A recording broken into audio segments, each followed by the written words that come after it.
Hi, and welcome to my presentation on exploring medieval visualizations of peace, notes on an Anglo-Scottish timeline. So this is a presentation on my final project for the VIP Visualizing Peace, which was a timeline on Anglo-Scottish relations spanning generations and looking at peace from the perspective of someone writing about past peace, from the perspectives of people writing about future peace, and from the perspectives of people writing about present peace, and the comparison of all these narratives. Okay, so we'll begin by just talking a bit about what this presentation is going to cover. So first, the goals that I presented in my original project pitch. I'll discuss those and whether I met them, how I met them, and just general discussion on that topic. Similarly with challenges, were the challenges the same as what I thought they would be at the onset of the project in the presentation pitch, and how I dealt with each challenge that arose and what I would do differently next time. And then after those discussions, I'll talk a bit about the actual output and how it can be used, and lastly, just a bit about what the future holds for the project. Unfortunately, I'm not continuing with it next semester, but I think it's interesting to discuss what I would do if I did have, say, another semester, another year, another few years to work on it and expand it and see where it goes. I definitely have ideas for that, and I think that's interesting to discuss, even though it won't happen probably. Okay, so firstly, just a bit of discussion about did I meet all of my goals? So these are the three central goals that I put in my original project pitch that I wanted to achieve. Accessibility to the general public, interactivity for the user, and actually creating a timeline as my output, and whether this could even be done. So firstly, accessibility. I wanted it to be included in a website which was accessible for anyone to access, which it now is on a page of the Visualizing Peace website. I wanted each post has an excerpt of a perspective on peace or a narration on peace, a primary source, and usually but not always a secondary criticism, and I wanted these to always be referenced properly so that they could be accessed by any user who may want to see the full story. And so they are all referenced, but that some of the sources picked are from books and not available, say, online, and maybe not available internationally, or this sort of thing. So it's not really as accessible as I want it to be in terms of being able to access the wider context of an excerpt, but it's difficult when you have such a limited range of sources to be able to include specifically online, accessible to anyone sources, and I think any historian comes across this issue and tries to create an accessible resource, so that is kind of a drawback.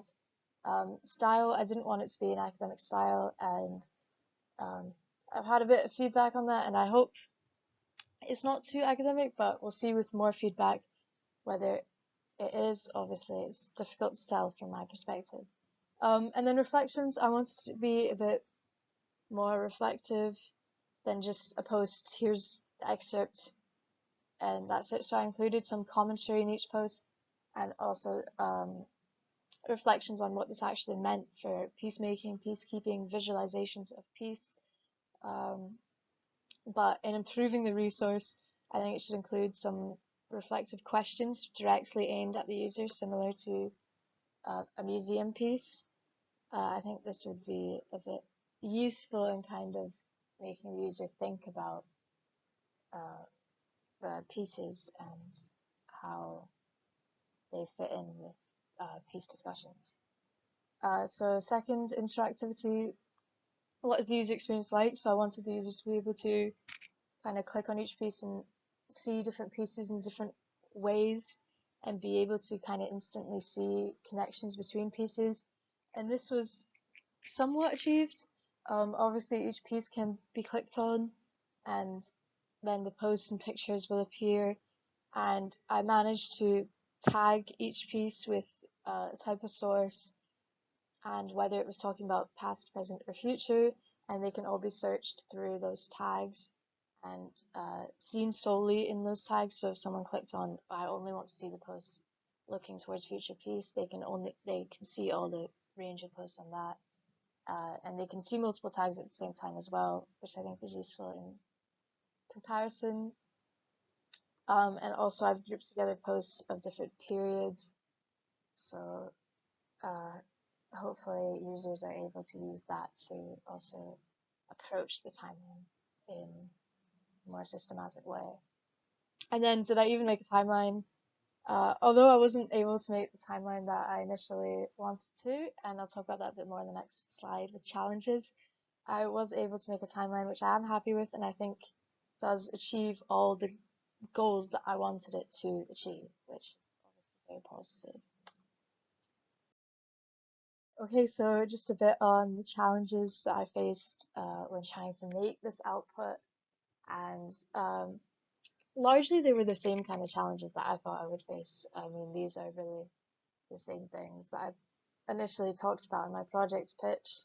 So none of these were really a surprise, but some of them were challenging in ways that I didn't expect them to be. So I'll just go through data visualization. I knew this was going to be my biggest challenge, and it probably was. I wanted to create a timeline that looked conflicting and had different levels of conflict, and you could immediately see connections between different posts, but there wasn't in say software that was accessible to me as someone with no skills in data visualization that I could use to create this kind of image that I really wanted to, unless I would give up on levels of interactivity and just kind of draw a timeline or create it in this way. So I think this is the biggest drawback in the actual output, in terms that you can't see the connections immediately, but I was still able to use tags and categorizations in the timeline maker that I did use to kind of have those connections and to be able to see those connections with a bit further work from the user. Implicit biases, this is something I mentioned in the original project pitch, just because it is talking about a conflict that I have some amount of personal history in Anglo-Scottish relationship.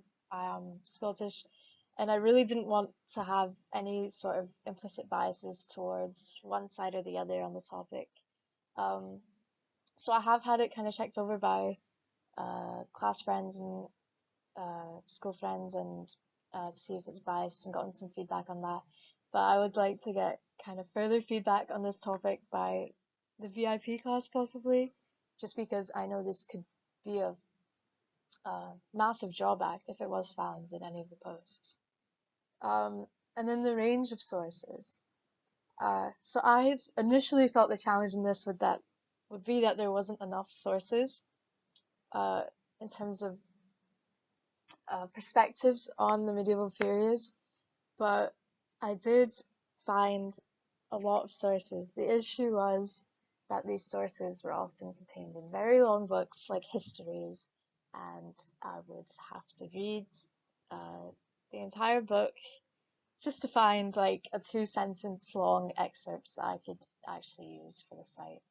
And so I really didn't expect how time consuming this process would really be. It was, and for this reason, the sources that I actually ended up using would largely be from, say, 5 or 6 different actual works. And there would be maybe 5 posts from one work. And this is just because I didn't have enough time within the semester to read through a range of, 20 or 30 books like I'd like to for this resource. And it was very difficult in this sense, but I have tagged all the ones from a different perspective, and obviously it is beneficial to have ones from the same author, because then you can look at past, present, and future piece from the same person's opinion and perspective. And I did find accounts of like where an author might view different periods of piece within a history as completely different. One might be just because of a personal relationship between kings, one might be because of national identity, one might be because of territory, different things. So you can pick up on comparisons between different stages of peace, and they weren't all viewed in the same way through this kind of limitation of sources. But I mean, this definitely did present a challenge.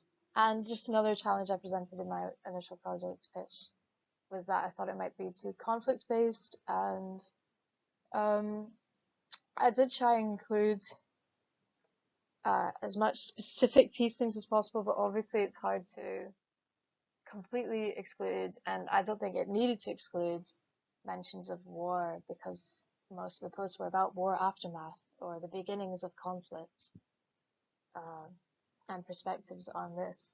But the post may be too conflict based. I think I need feedback on this one, hopefully, because it's hard to tell from my perspective.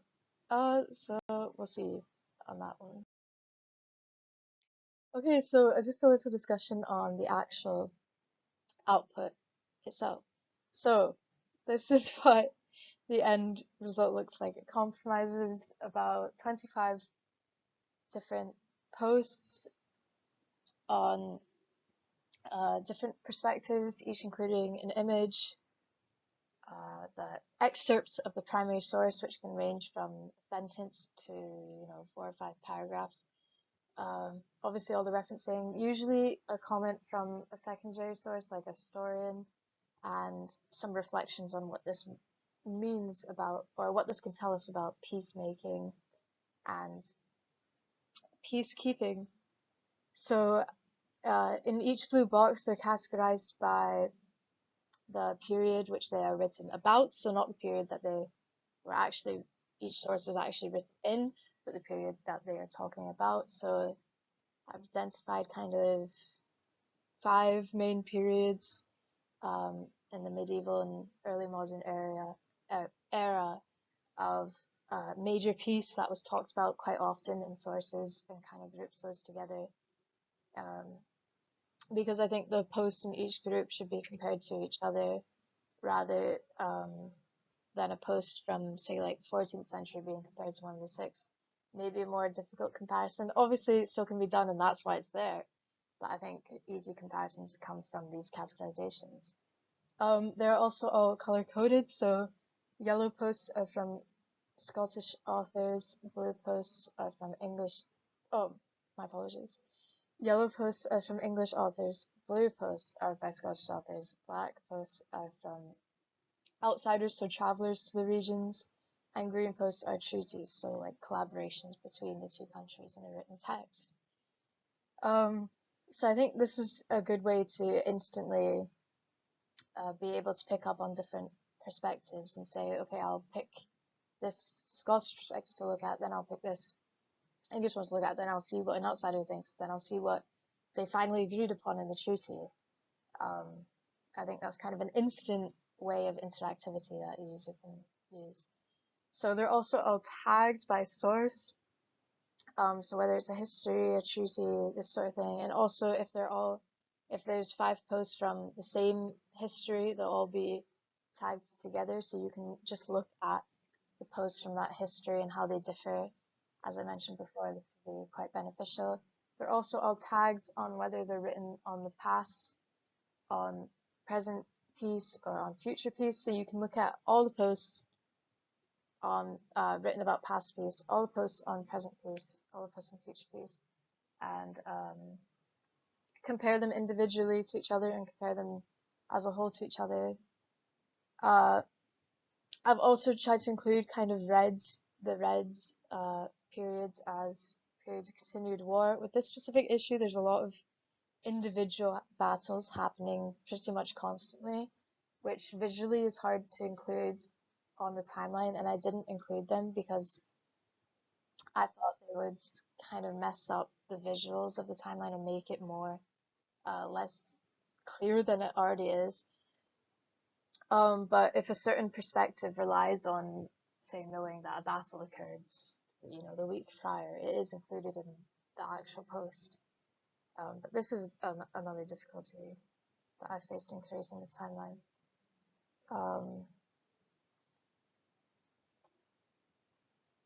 So obviously it's not visually, you can't immediately see the connections between different posts as much as I originally intended, and that was originally the point of the timeline. Uh, and I think that it could do with some more comparative elements within it. So you can obviously, as I said, view all the posts written about past piece, but I think there could be some more reflections. So maybe a blog post included within the timeline page about how you can compare past to present and what the comparisons are in this specific case, and future comparisons. Um, my original intention was to have kind of like different arrows and things pointing to whatever, and you could immediately see the connection between all the different posts, and it just wasn't possible with my skills. So I think some sort of exterior commentary on the comparative nature of all the different posts together. They're meant to be viewed as a whole and compared to each other. It's not just for individual posts. It's not basic timeline just to view two countries' history together. It's to understand how um, this kind of the use of time and temporality changes the way we visualize peace. And I think this isn't as clear as I originally wanted it to be, and I think it could definitely be clearer, um, because the tags kind of leave it up to the users to make those inferences and to come to their own conclusions, which is beneficial in its own way. But in terms of improvement, I think that's definitely the way I wanted to go. And just discussing a bit more on what I'd also want to do. So adding comments, that's kind of what I've just spoken about. More comparative analysis and adding more sources would obviously benefit this, to create this comparative. So I'd like it if it not only compared between different sources, but compared between different tags, and also compared between different resources that are out there, and different things like this, exterior links and not. Also, I think it'd be interesting to create uh, alternative timelines, so timelines on different conflicts, and compare those with each other and see if the conflict matters or maybe it doesn't in how people talk about peace. Maybe people talk about past peace in the same way in this conflict as they would in another. Maybe it's completely different. I mean, I don't know. That would be very interesting to explore. So I think the main things I would want to explore further if I was taking this further would be more comparative analysis and this kind of level, and exploring the project further. But ultimately, I did meet my original goals, and I'm happy with the output. And I hope it is useful for users to use it to understand different visualizations of peace. Obviously, that's the ultimate goal. And we'll see, hopefully, with some feedback, if that has truly been achieved, or if I just think it has. So, thank you for listening to my presentation. I hope this is kind of helpful in seeing how the execution of a project can be quite different and also similar to what uh, the original pitch was and what I planned for it to be, and how I was kind of able to achieve my goals, but in a completely different way from what I wanted to at the beginning. And yeah, thank you for listening.